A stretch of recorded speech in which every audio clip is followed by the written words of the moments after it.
Okay, let's start like always with 4 rounds. So today we will do it from the single leg X position. So pretty simple. My partner starts in a single leg X position. I want to gain the ability to not only stay safe here, but to also apply pressure. Okay? So I don't just want to get out. I want to be able to somehow apply pressure from here. I will not talk about this too much today. Just try to not freak out and spaz out.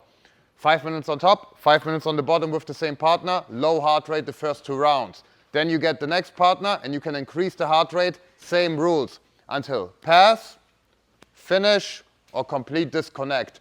If Joseph switches into semi-X guard or whatever, we continue. Even if I almost step out, as long as we have a connection, we continue. The moment I disconnect completely, we just go back into the single leg X position. Okay?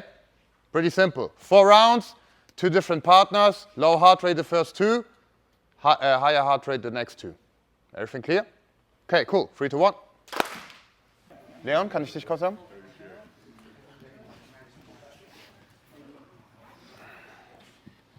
Okay, so today we will look at, maybe you all can go right there, I think that's the easiest.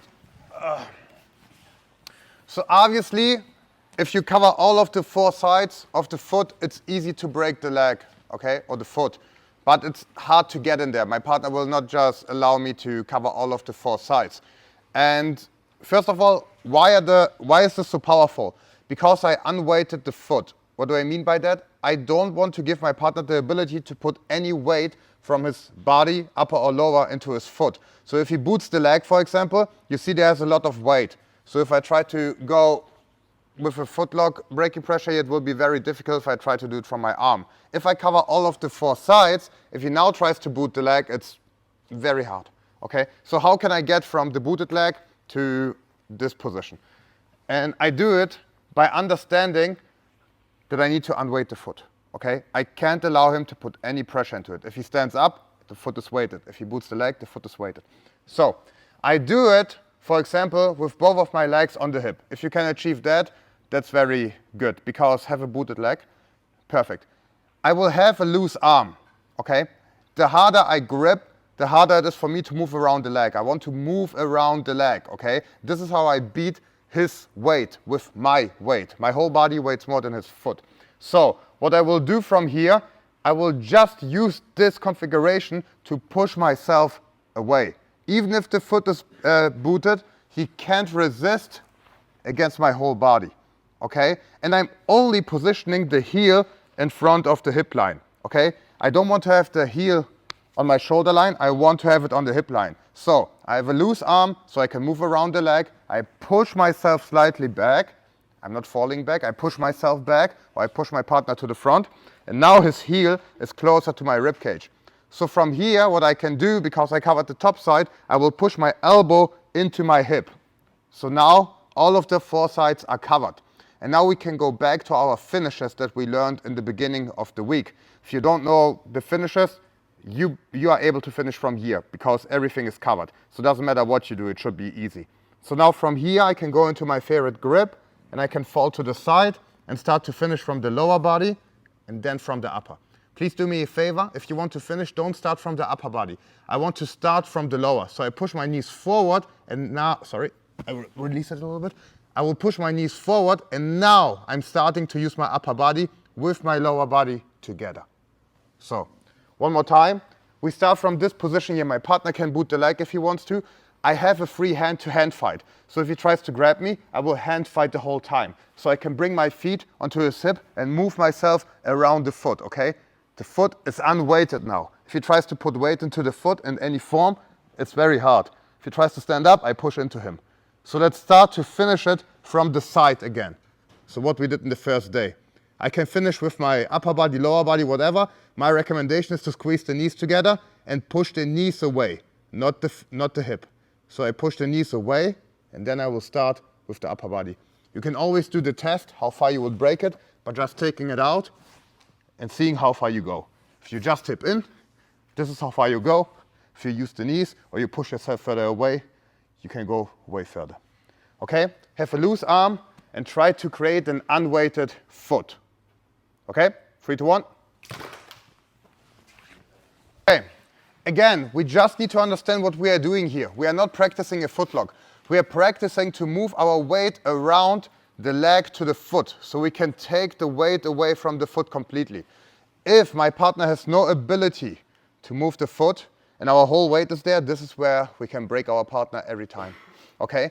So, we did it from the side. Let's do the same thing but from the back. So for example, I'm right here and we are hand fighting, whatever, I have a free hand. Okay? That's why I always like to have a free hand.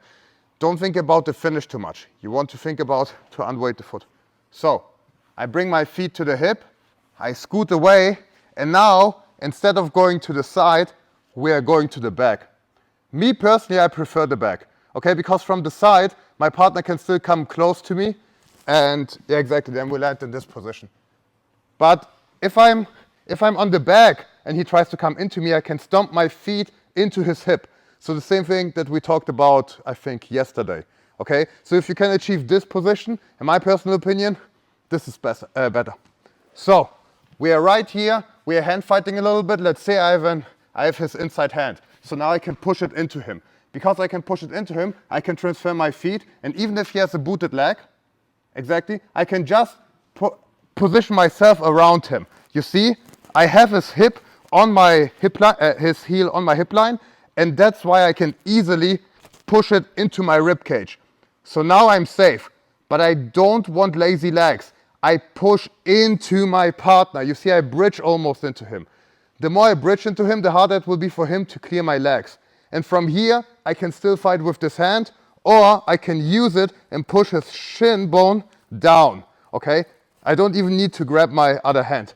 So from here, I'm finishing with my legs and not with my upper body. I'm squeezing my knees together, I stomp on my partner, and this is where I finish. This is why it works so well, because this is the distance. So even if I only have one hand, the tap comes really quick. So one more time. We hand fight here, I have the inside hand, I push it into my partner, I go to the hip, I go away to just unweight the foot. I can ask my partner, can you try to boot the leg here? Can you try to move it? It should be very, very hard. And tomorrow we will look at what to do if he spins, so we can spin with our partner. So now I can push the shin bone down, and I finish not from the upper body. It will work, but I want to put my weight into his hips. If I'm not doing it, he can clear the legs. And now I can push the knees forward, and the tap is very strong. Okay? So what I do is not just this, I do this the whole time. So he needs to address the weight on the hips. Okay? Last thing for today, we have about 10 minutes, and then we spar. 3, 2, 1. So we are starting with the positional rounds. What we will do, we will start with the feet on the hip with an unweighted foot. So you can position yourself to unweight the foot. I will not grab the tightest grip that I have.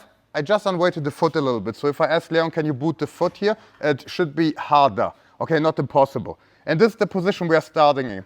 To be fair, if we start and you immediately go right here, it shouldn't be too difficult to finish. Okay? So if you're the partner, I would recommend to hand fight immediately. We do 2 rounds of this position and we alternate. Okay? The third round will be a classical back round. So I will just have the back of my partner. We start from here and we go. The first 2 rounds are until finish, disconnect, or points. The back round is until finish, finish, regard, or disconnect. Okay? So if you go from position to position in the back round, you continue. Mount, you continue. Side control, you continue. Close guard, you stop. Easy? Okay. The first 2 rounds, please do it in a low heart rate because we want to improve in these skills. Everything else, it's your turn. You can do whatever. And we then start immediately with open rounds. Okay? So you have a break in between the rounds, but no break in between the positional sparring and the normal sparring. Enjoy the day. 3, 2, 1, let's go.